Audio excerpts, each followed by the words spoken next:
have been commenting, like Peter Navarro has been commenting about calling Russia to be confident Modi, or how do you see the current relationship and also the comments coming in from US? So obviously the current relationship is not in a good shape, certainly.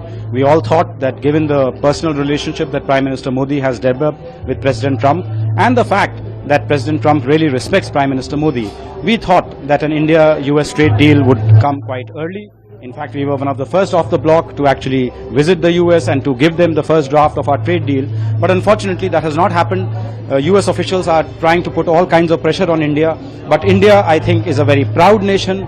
India is a country which has always followed the principle of strategic autonomy. We will not be dictated by anyone. Yes, I think the time is still there for the two sides to find a mutually acceptable solution where they accept India's certain red lines which cannot be crossed, and at the same time we are happy to give market access to US products which do not directly impinge upon the livelihoods of Indian farmers, Indian dairy workers and Indian small scale industries. So if I think a meeting ground can be found between these two positions, we still, a trade deal is still possible, but certainly these current comments coming from the Trump administration are not helping the cause. The China relationship, look, the relationship with China had started improving since October 2024 when Prime Minister met President Xi Jinping in Kazan, and the decisions that they took, that the eyeball to eyeball confrontation that was happening at the border is not good. There should be some kind of disengagement. So I think that is happening. And the fact that China also, wants to improve relations with India. You saw the very positive vibes that were given when Foreign Minister Wang Yi was in Delhi. The fact that China is resuming the supply of rare earths to India, fertilizers, tunnel boring machines, etc. I think are all positive developments because you see, at the end of the day, China is also a neighbor of ours.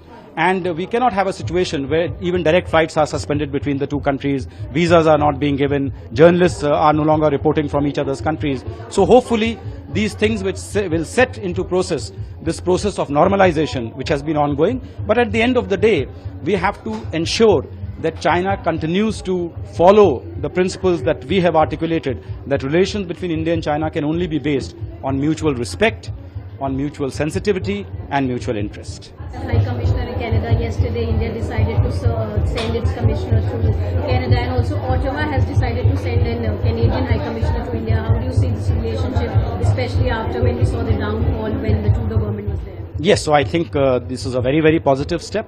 It is really the first positive signal that a thaw has indeed happened. The thaw came about because Prime Minister Modi met Prime Minister Carney at the G7 summit in Canada, and I think the two leaders had a very positive conversation. We still have our concerns, obviously, on the activities of some anti-India groups in Canada, but to the extent that the Canadian government is now more sensitive to our concerns and is willing to move forward, because don't forget, Canada is one of the worst hit countries because of Trump's tariffs. So I think Canada also needs to diversify. We have a long-standing relationship with Canada, long-standing people-to-people contacts, 1.8 million people of Indian origin and Indian citizens themselves live and work in Canada. So from that point of view, I really welcome the reappointment of the two ambassadors, the two high commissioners, and I think once they are in place, then the other processes, resumption of trade talks and other aspects of our relationship will start coming into play. So this is a welcome move. It's in Japan, and we know that Japan and India are part of the Quad. How important is that grouping? And we would soon be going to China for the SCO summit. How do you see that relationship as well? No, these relationships stand on their own. Japan has been a very long-standing partner of India. It has been the #1 partner for infrastructure development in India. Don't forget, even the Delhi Metro was commissioned with the help of Japanese investment. So from that point of view, I think it's important that the strategic partnership that we have with Japan continues to deepen. As you know, Japan has a new Prime Minister now. This is going to be Prime Minister Modi's opportunity to engage with him, to find out his priorities, and to see how India and Japan can work together at a time when international trade, international geopolitics is going through a massive disruption.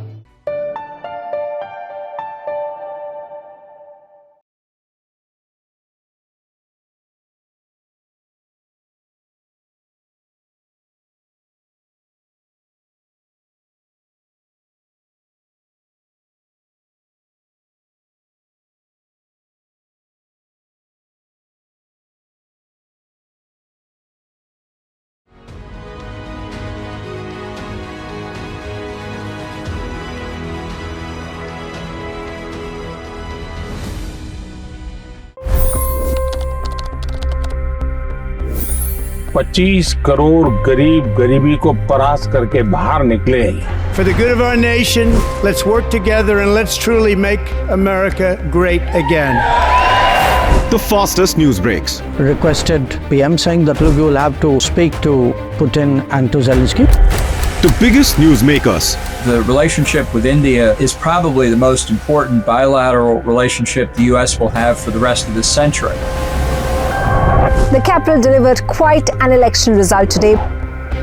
Expert analysis. The million-dollar question today is how to stop this dance of death.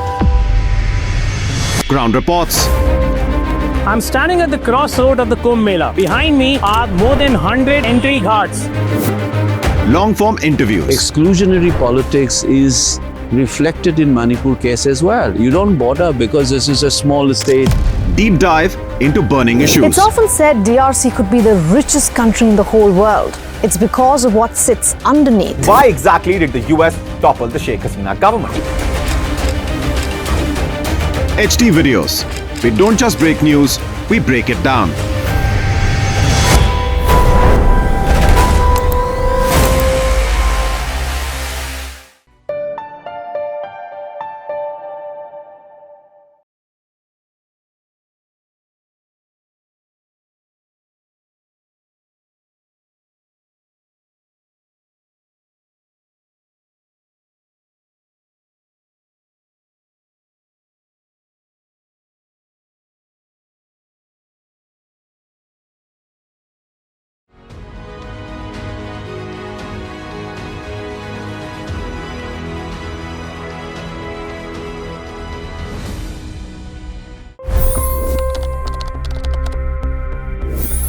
पच्चीस करोड़ गरीब गरीबी को परास्त करके बाहर निकले।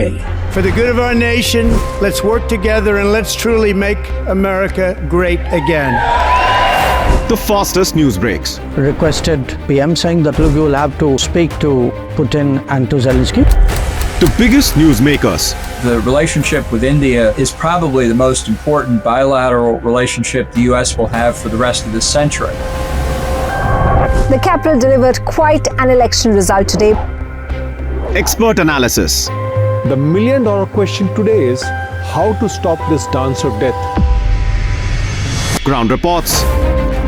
I'm standing at the crossroad of the Kumbh Mela. Behind me are more than 100 entry ghats. Long-form interviews. Exclusionary politics is reflected in Manipur case as well. You don't bother because this is a small state. Deep dive into burning issues. It's often said DRC could be the richest country in the whole world. It's because of what sits underneath. Why exactly did the US topple the Sheikh Hasina government? HD videos. We don't just break news, we break it down.